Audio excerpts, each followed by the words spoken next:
औज़ुबिल्लाहिमिनश्शैतानिर्रजीम बिस्मिल्लाहिर्रहमानिर्रहीम। सबसे पहले तो मैं आज जो आपके सामने मैंने फिगर्स रखने हैं, टोटल केस खैबर पख्तूनख्वा में इस वक्त जो पॉजिटिव आए हैं वो है 5423। टोटल जो रिकवर्ड हुए अभी तक, जिनकी रिकवरी हुए हैं, जो सेहतियाब हुए हैं, उनका है 1505 लोग हैं। और टोटल जो डेथ हुई है अनफॉर्चुनेटली वो 284 है। ये जो मैं फिगर आपको बता रहा हूँ ये 14 मई 2020 की है। जैसे आपको मालूम है कि इस वक्त हम ऑलरेडी जो नरमियाँ जो की गई हैं उस हवाले से चीफ मिनिस्टर महमूद खान साहब खुद मॉनिटर कर रहे हैं। अभी हमारी टास्क फोर्स की मीटिंग होगी, चीज़ों को हम देख रहे हैं। बिल्कुल हमने नरमी ज़रूर दी है, लेकिन इसका यह मतलब हरगिज़ नहीं है कि कोरोना वबा ख़त्म हो चुकी है या कोरोना वायरस ख़त्म हो चुका है। इस वक्त इतना ही ख़तरा है कोरोना वायरस से जितना पहले था। और जिस तरीके से लोग SOPs का ख्याल, हमने पहले कहा था कि अगर SOPs के हवाले से लोग ख्याल नहीं रखेंगे, दुकानदार ख्याल नहीं रखेगा, कोई कारोबार करने वाला ख्याल SOPs का नहीं रखेगा तो उसके हवाले से एक्शन होगा। और हमने एक्शन लेना शुरू कर दिया है और हम एक्शन ले रहे हैं। इस पर कोई दूसरी राय नहीं है कि हमने पाकिस्तान की प्राइम मिनिस्टर इमरान खान साहब की क़यादत में उन्होंने जो फैसला किया कि इस वक्त हम दो जंग लड़ रहे हैं, ये पहले दिन से उनका विजन है। एक जंग हम लड़ रहे हैं कोरोना की वबा से अपनी आवाम की तहफ़्फ़ुज़ का, दूसरा हम जंग लड़ रहे गुर्बत, अफलास और जो हमारे आवाम की जो इस वक्त मसाइल है। तो हम दोनों जो जंग लड़ रहे हैं इस वक्त, उसमें हमने आवाम को जो नरमी दी है तो उसका मतलब ये था कि एक तरफ ज़िंदगी रवा दवा हो और दूसरी तरफ ये जो कोरोना की वबा है उससे जो स्प्रेड होना है उससे जो है हम अपनी आवाम की जानों की हिफाजत करें। और इसमें आवाम का बहुत इंपॉर्टेंट रोल है। मैं खुद बाज़ारों को मैंने देखा है, लोग सीरियस नहीं ले रहे। लोग इस चीज़ को समझ रहे कि जैसे हम पहले थे उस तरह के हैं। बिल्कुल ऐसा नहीं है, दुनिया तब्दील हो चुकी है इस वक्त। ये जो कोरोना है, मैं हमेशा से एक बात करता हूं कि ये हमारे पीछे खुद नहीं आता। हम बाहर निकलते और ये गैर ज़रूरी, मैंने देखा छोटे बच्चे को मैं देखता हूँ, ख़वातीन की इतनी तादाद बाहर जब हम देखते हैं। तो ये जो चीज़ें हैं इस हवाले से हमने बेशक नरमी की है, लेकिन नरमी का बिल्कुल हरगिज़ ये मकसद नहीं है कि उससे जो है लोग गलत फ़ायदा उठाएं। और इस पे हमने एक्शन भी डिस्ट्रिक्ट एडमिनिस्ट्रेशन ने लिया है। हमने दुकानों को भी सील किया है पेशावर में और सूबे में। और दूसरा इस हवाले से और भी चीफ मिनिस्टर साहब के इंस्ट्रक्शन है और भी पूरे सूबे में हम इस चीज़ को मॉनिटर कर रहे हैं। तो एक्शन लिया भी है और आगे भी लेंगे। और मकसद सिर्फ है कि अपनी आवाम की जानों की तहफ़्फ़ुज़ इस कोरोना वबा से, और इसमें आवाम ने साथ देना है।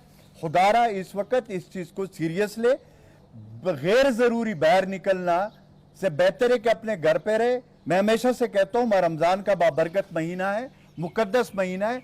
अपने घरों में इबादत गाहें बनाएं, अल्लाह की तरफ रुजू करें, अल्लाह की तरफ गिड़गिड़ाएं, ताकि ये जो वबा पूरी दुनिया में फैली हुई है इससे हमारी जिस तरह के हमारे मुल्क में हालात है, हमारे मुल्क की जिस तरह की मईशत है, उसमें हमें अल्लाह ताला की तरफ भी रुजू करनी चाहिए और उससे माफ़ी मांगनी चाहिए कि हमें अल्लाह ताला इस कोरोना वबा से महफूज रखे। इस तरीके से जो पेट्रोलियम मसनूआत में जो कमी हुई है उसके हवाले से कल चीफ मिनिस्टर साहब ने जो है वो अहकामात जारी कर दिए कि अभी जैसे ये ट्रांसपोर्ट का हम फैसला कर रहे हैं या जो करेंगे, जो नेशनल कोऑर्डिनेशन कमेटी में सामने हम रखेंगे अपने तजावीज़, हमारे चीफ मिनिस्टर साहब रखेंगे। लेकिन उससे पहले हम ये कह रहे हैं कि ये जो पेट्रोल की कीमतों में जो कमी की गई है पाकिस्तान की तारीख में, पहली दफ़ा प्राइम मिनिस्टर इमरान खान साहब ने इतनी कमी की है पेट्रोल की कीमतों, तो उसका जो फ़ायदा है वो आम आवाम तक पहुंचना चाहिए। ज़ाहिर है जब कीमतें ऊपर जाती है तो मार्केट में चीज़ें ऊपर जाती है, उनके महंगे हो जाते हैं। लेकिन जब मार्केट में जब पेट्रोलियम की कीमतें हमने कम कर दी हैं तो उसके बाद उसका डायरेक्ट जो फ़ायदा है वो आवाम को मिलना चाहिए हर सूरत में। इस चीज़ को भी हम इंश्योर कर रहे हैं। दूसरा, सियाहत के हवाले से कल मीटिंग हुई है चीफ मिनिस्टर साहब की क़यादत में, उसमें हमने एक फैसला किया है कि जो सियाहत के हवाले से हमारे एक तो रोड्स है जो ऑलरेडी बन रहे, दूसरे जो हमारे 4 जगहों पे जो हम उसको अपग्रेड कर रहे हैं, जो सियासी मकामात है, उस हवाले से जो कल मीटिंग हुई है तो उसमें हमारी टूरिज्म डिपार्टमेंट, हमारे हेल्थ डिपार्टमेंट, रिलीफ डिपार्टमेंट और प्लानिंग डिपार्टमेंट की एक कमेटी बनाई गई है ताकि वो SOPs तय कर ले और उस पर फौरी तौर पर काम शुरू करें, ताकि हम जो टूरिज्म के हवाले से, जैसे प्राइम मिनिस्टर साहब का जो विजन था टूरिज्म के हवाले से खैबर पख्तूनख्वा में, उसको हम आगे लेकर जाएं। तो उस हवाले से फैसले हुए इंशाअल्लाह ताला। जहां पे हम कोरोना की वबा का हमने मुकाबला करना है, उसके हमने SOP जो तय की उससे पे हमने अमल दरामद करना है। वहाँ पे हमने टूरिज़्म में भी जो है उसमें हमने अपना काम जारी रखना है। जो हमारे वो थे जो प्रोजेक्ट थे जो ऑलरेडी जिस पे काम किया जा रहा था उसकी अपग्रेडेशन और रोड्स और दूसरे जो उनके टक शॉप है, पेट्रोल पंप से और जो जो चीज़ें वो ज़रूरी जो हम ऑलरेडी उस पर फैसले कर चुके, उस पर काम तेज़ करने के अहकाम दिए गए। लेकिन उसके लिए SOPs का, जैसे मैंने कहा कि वो प्रॉपर SOPs के साथ उस पर अमल दरामद किया जाएगा। और मैं इस मौके पे 2 चीज़ें ज़रूर कहूँगा।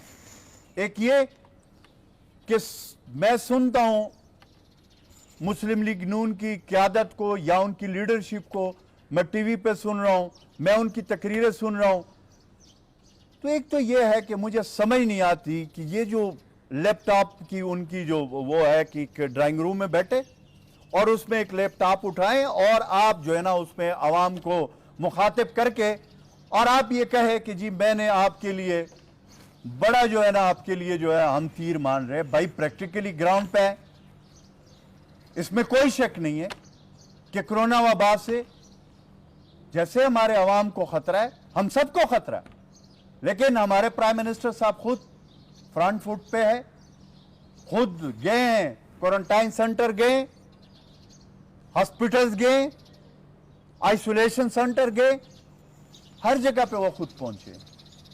हमें अपनी इस तरह हमारे वजीर आला साहब और इस तरह हम उनकी सारी टीम, तो हम खुद फ्रंट फुट पे, हम खुद जा रहे हैं। लेकिन मैं शहबाज शरीफ और बिलावल से, दोनों से मैं एक बात पूछना चाहता हूं कि मुझे एक दफा ये बताएं कि कहां पे बिलावल कहीं किसी अस्पताल में गए, मुझे बताएं कि कहीं किसी क्वारंटाइन सेंटर में गए, मुझे बताएं कि कहीं किसी आइसोलेशन सेंटर में गए, मुझे बताएं कि किसी ICU सेंटर में गए, मुझे बताएं कि कहीं डॉक्टर्स के पास तिबी अमला जो इस वक्त हमारे फ्रंट फुट पे जंग लड़ रहे हैं, क्या उनके सारे इजहार यकजहती के लिए कहां पे ये लोग गए, कहीं नजर आए? भाई साहब, अवाम की जान की ताफुज हमारी जानों से ज्यादा नहीं है। बाहर निकले, SOPs पे हम भी अमल करें, आप भी अमल करें, लेकिन इस तरीके से ड्राइंग रूमों में बैठकर, टंडे ड्राइंग रूमों में प्रेस कॉन्फ्रेंसेस करना और टंडे ड्राइंग रूम में बैठकर लैपटॉप पे तकरीरें करना, यह बड़ा आसान काम है। अल्लाह के फजल करम से हमारे प्राइम मिनिस्टर इमरान खान साहब की क़यादत में उसके विजन के मुताबिक पहली दफा गरीब का, यह पहली दफा हुआ कि किसी गरीब का, किसी ठेले वाले का, किसी जो है रेड़ी वाले का, किसी मजदूर, किसी मेहनतकश का पहली दफा किसी ने पूछा है? उसके लिए इमरजेंसी कैश प्रोग्राम सबके सामने, और हमेशा गरीब की बात करते हैं। और ये जो लॉकडाउन में नरमी है, बेसिकली उनका विजन ये है कि गरीब क्या करेगा, हमारे मुल्क में गुर्बत के लकीर से नीचे कितने लोग हैं। और ये कि ये जब मिसालें देते हैं ये अपोजिशन के लीडरान कि जी ये लॉकडाउन में नरमी और ये चीजें जो कह रहे हैं, भाई आपने इस मुल्क का किस मकाम पे इस मुल्क को पहुंचाया था? आपने अपने दौरे इक्तिदार में 15-15 साल, 30-30 साल, 10-10 साल आप लोगों ने जो इक्तिदार इस मुल्क पे किया, मुझे बताएं आपका हेल्थ सिस्टम कहां पे खड़ा था? खैबर पख्तूनख्वा के अलावा तो हमें टोटली 2 साल भी अभी नहीं हुए हमें हुकूमत को मिले हुए। तो ये जो कुछ था, ये जिस तरीके से ये जो कोरोना वबा का है, मेरे ख्याल में कि उसमें हमारे खैबर पख्तूनख्वा का मैं ये बताऊं कि ठीक है, डेथ टूल जो है मैं हमेशा कहा है कि वो ज्यादा है, लेकिन उसके मुख्तलिफ वजूहात है, वो मैं कई दफा बयान कर चुका हूं। लेकिन हमारे हेल्थ सिस्टम अल्लाह के फजलो करम से वो मजबूत है, उसमें कोई शौक नहीं हुआ, कहीं पे कोई मसला उसमें नहीं है। और हमने यही बात है कि जिस पे हम हमेशा से ये कहते हैं कि अपना, ये पहली दफा हुआ कि प्राइम मिनिस्टर इमरान खान साहब ने नेशनल कोऑर्डिनेशन कमेटी में तमाम चारों सूबों के वजीर आला, गिलगित बल्तिस्तान और वजीर आजम आजाद कश्मीर बैठकर 2-2, 3-3 घंटे, मैं यकीन से ये कहता हूं कि हमसे ज्यादा पंजाब और केपीके से ज्यादा या सबसे पहले सुने जाने वाला सूबा या वजीर आला वो सिंध का था, मुराद अली शाह साहब। आजाद कश्मीर के वजीर आजम को सुना गया, गिलगित बल्तिस्तान के वजीर आला को सुना जाता था और उनसे तजवीजें ली गई। और फिर ये जितने फैसले प्राइम मिनिस्टर साहब ने कंसेंसस से किए, मुझे कोई एक मिसाल बता दे कि इनके हुकूमतों में ऐसे होता ना। तो इसलिए हम ये कहते हैं कि इस वक्त ये बहुत बड़ा जो है वो है एक इम्तिहान है हमारे मुल्क के ऊपर, हमारे अवाम के ऊपर।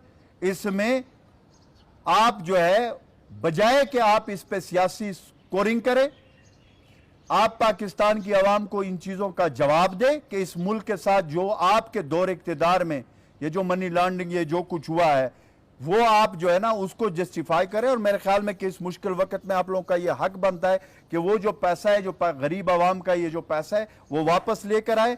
और इस मुल्क में जो मुश्किल वक्त है, मुल्क पे ऊपर काफी मुश्किल वक्त है, ताकि अपने गरीब आवाम में उसका कोई भला हो सके, क्योंकि पैसे इस गरीब आवाम के। Thank you very much.